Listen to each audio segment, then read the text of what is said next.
Nyinga en Pastor Joseph Agali. Arwaki e chenro mar Pisoko.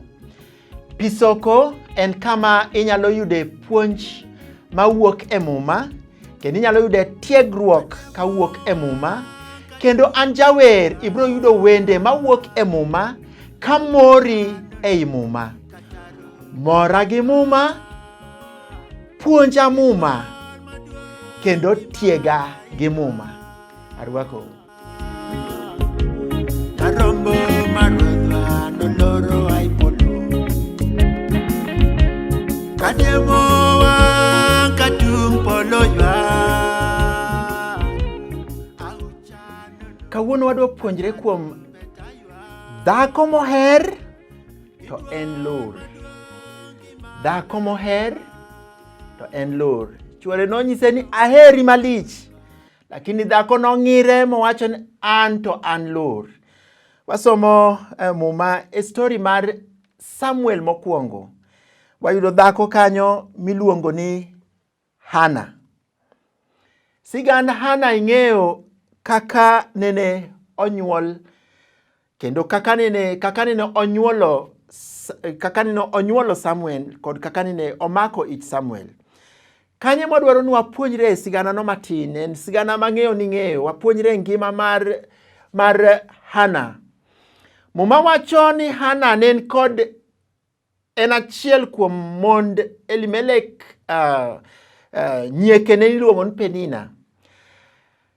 Shida manene Hana nigo nene en chieng' manene ji wuok kama ne gidake kendo ne gidhi Shilo mondo gichiw misango ni Nyasaye. Higa ka higa muma wacho ni jaduong'ni nene owuok kendo nene odhiyo mondo ochiw misango. Chieng'no Penina nene wuok gi nyithinde, Hana nene wuok kende gi chuore, kendo ne giwuok kaka familia achiel ka gidhiyo Shilo mondo gichiw ni Nyasaye misango. Chieng' moro achiel muma wacho ni eseche manene gidhi chiwo Nyasaye misango, nikech ka gichopo kanyo ne gikawo chiayo to iyang'o, bang'e chiwo ngo Nyasaye misango, bang'e ring'o modong' opogo ni familia mare. Akia gima notimore ni Hana kane oneno ring'o momiye, to neno ni ma omiya nikech ok anyuol, nikech an lur, nikech aongo nyathi, nikech aonge ji mang'eny machiemo. Ong'iyo kaka Penina be omi chiemo kacha, to neno ni en omiye mang'eny nikech en gi nyithindo, an to miya matin nikech aonge nyathi. Muma wacho ni Hana nene odonjo e hekalu kendo nene ochako lamo Nyasaye, nolamo Nyasaye kar kende, makata Eli nene ong'iye yoma no owuoye kende gi Nyasaye, ma Eli ochako penje ni ito mama, imondo kanyi okinyi. Mokwane ka in kidhi maberni. No penje kamano. To kata kamano Hana nowacho ni chunya ema lit. Chuny lit ema apuko ni Jehova Nyasaye. Aolo chunya ni Jehova Nyasaye nikech an kod chuny lit. Akeka gimoro semaki ma idhi ir Jehova Nyasaye kendo iolo chunyi, kendo ipuko chunyi, kendo igolo gigo manie chunyi, iolo nigi Jehova Nyasaye nikech Jehova Nyasaye ema winjo.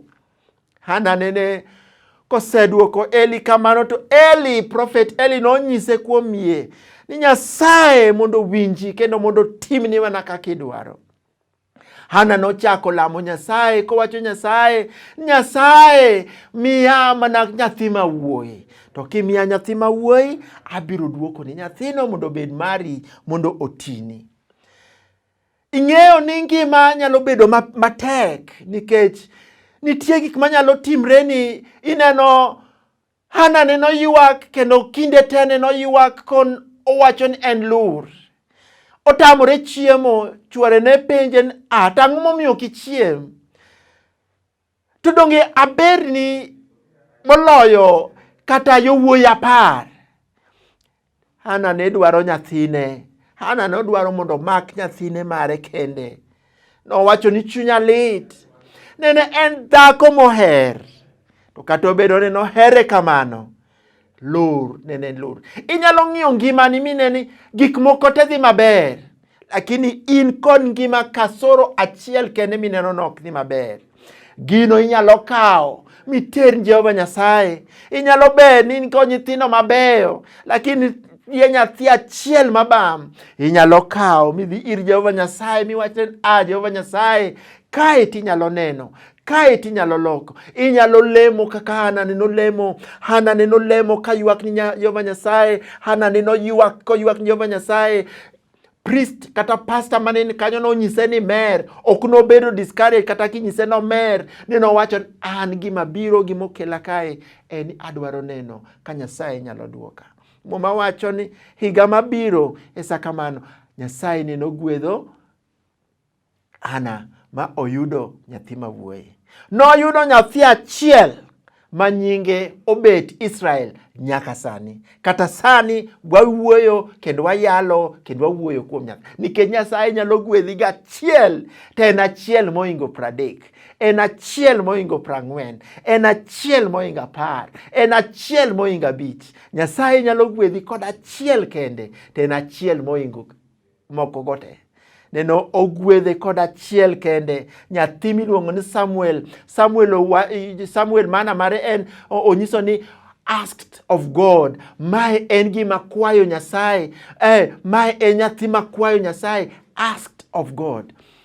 En ang'o ma inyalo wacho ni mae to obiro na mana nikech akwayo Nyasaye. Hana neno wacho ni in nyingi ibro luongi ni Samuel nikech en asked of God. Ang'o ma in go minyalo wacho, minyalo time nendo, minyalo time nendo miwach ma it is an asked of God. Adwaro nyisi, adwaro mondo aparni ywak kelo mor. Ywak kelo mor. Kata obedo ni se ywak higni mang'eny, mor biro. Hana neno ywak higni mang'eny, mor neno biro ne odiechieng' achiel. Kata obedo ni no ywak higni mang'eny, mor neno biro. Ywak kelo mor. Ywak kelo mor. Nyasaye mondo gwedhu.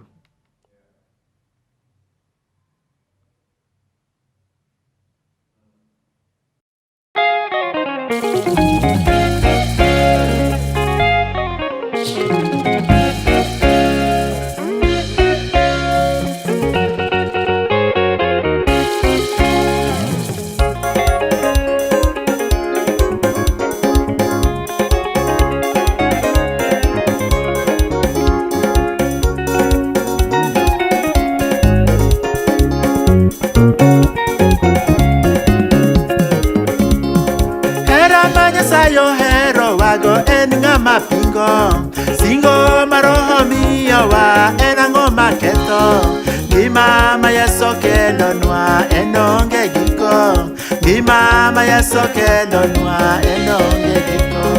Hera ma Nyasaye oherowago en ng'ama pingo, singo mar roho miyowa en ang'o maketho. Ngima ma Yesu kelonwa en onge giko, ngima ma Yesu kelonwa en onge giko. Ere ng'ama ng'ado bura kama Yesu chung'ie, onge ng'ama ng'ado bura kama Yesu nitie. Ere ng'ama ng'ado bura kama Yesu chung'ie, onge gima nyalo pogowa gi Yesu kingi.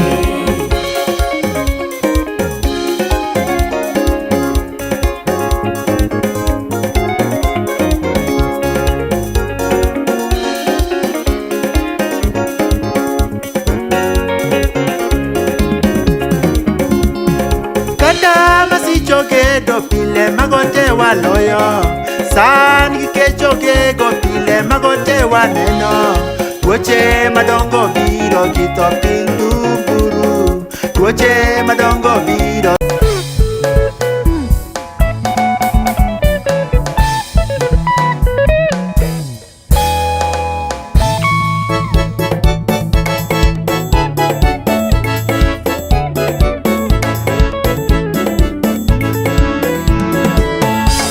Salamu za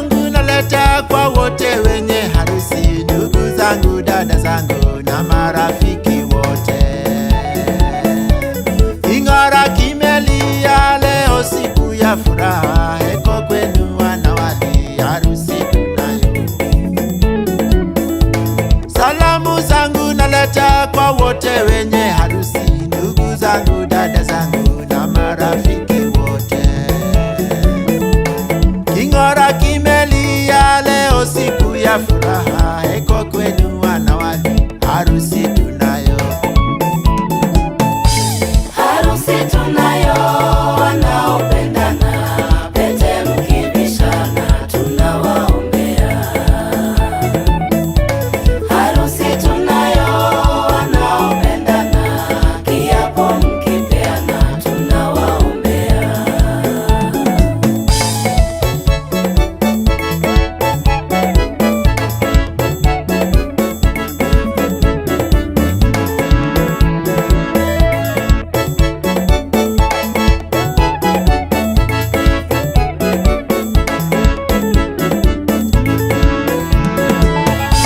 Hapo mwanzo ndoa Mungu kanzisha, Adamu akapewa usingizi mzito. Umbavu katwaliwa, Hawa akaumbwa, nyama ya nyama yangu, mfupa toka kwangu. Hapo mwanzo ndoa Mungu akanzisha, Adamu akapewa usingizi mzito. Umbavu katwaliwa, wakaumbwa, nyama ya nyama yangu, mfupa toka kwangu. Harusi tunayo, wanaopendana, pete mkibishana, tunawaombea. Harusi tunayo, wanaopendana, kiapo mkipeana, tunawaombea.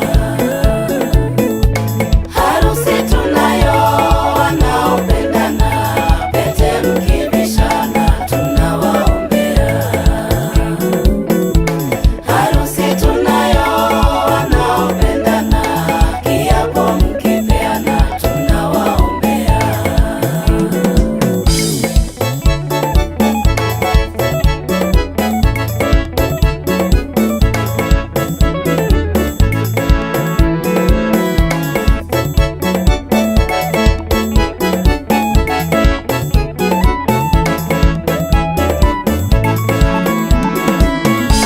Leo pete mkivika ni ishara ya upendo, furaha kwenu wawili idumu milele. Na keki tunaila kwa furaha kubwa, ndoa liheshimiwe na watu wote. Leo pete mkivika ni ishara ya upendo,